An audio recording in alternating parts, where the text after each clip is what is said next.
বিসমিল্লাহির রহমানির রহিম।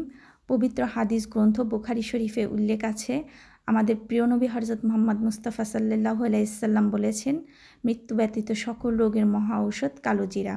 আসসালামু আলাইকুম। আশা করি আলহামদুলিল্লাহ সবাই সুস্থ আছেন, ভালো আছেন। আমরা যাতে আরও সুস্থ থাকতে পারি তেমনই একটা রেসিপি আজ আমি আপনাদের সাথে শেয়ার করব। আমরা যারা কালো জিরার গন্ধটা একটু অপছন্দ করি কিন্তু এর ঔষধি গুণাবলীর জন্য খেতে চাই, বিশেষ করে তাদের জন্য আজকের এই আয়োজন। চলুন জেনে নেওয়া যাক কী কী লাগবে আজকের এই রেসিপিটাতে। আমি এখানে নিয়েছি কালো জিরা,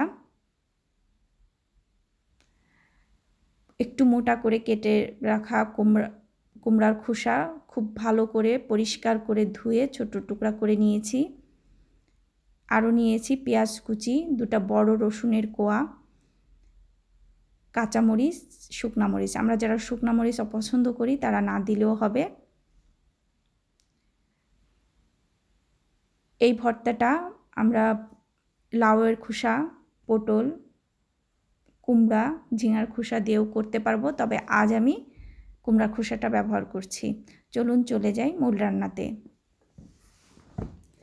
প্রথমে আমি একটা পাত্রে 2 টেবিল চামচ পরিমাণ সাদা তেল দিয়েছি এবং তাতে কুমড়ার খোসা টুকরাগুলো দিয়ে খুব ভালো করে ভেজে নিব এবং এক্ষেত্রে কোনো পানি ব্যবহার করব না, ঢাকনা দিয়ে বাদামি রং করে ভেজে নিব।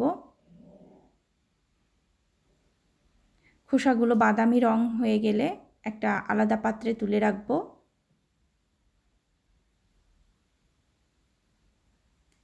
এই একই তেলে দিয়ে দিব শুকনা মরিচ,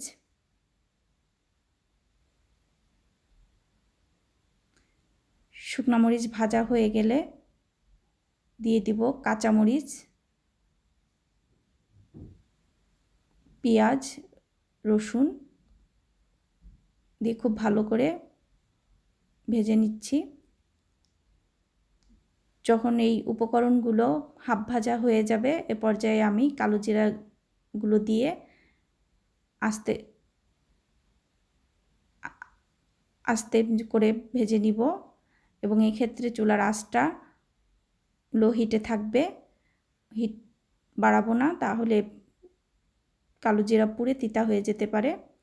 দিয়ে দিব পরিমাণ মতো লবণ এবং একটু হলুদের গুঁড়া। সকল উপকরণ খুব ভালোভাবে ভেজে নিচ্ছি। ভাজা হয়ে গেলে এর মধ্যে দিয়ে দেব কুমড়ার খোসাগুলো। ভেজে রাখা কুমড়ার খোসা এবং সকল উপকরণ খুব ভালোভাবে মিশিয়ে নিব এবং ভাজা হয়ে গেলে আলাদা একটা পাত্রে তুলে নিচ্ছি।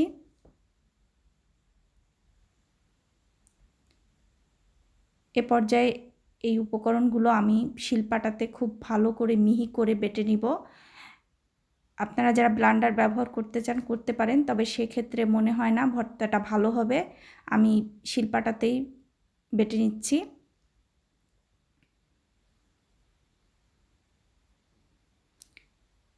বেটে নেওয়ার পরে দেখুন ভর্তাটা তৈরি হয়ে গেছে।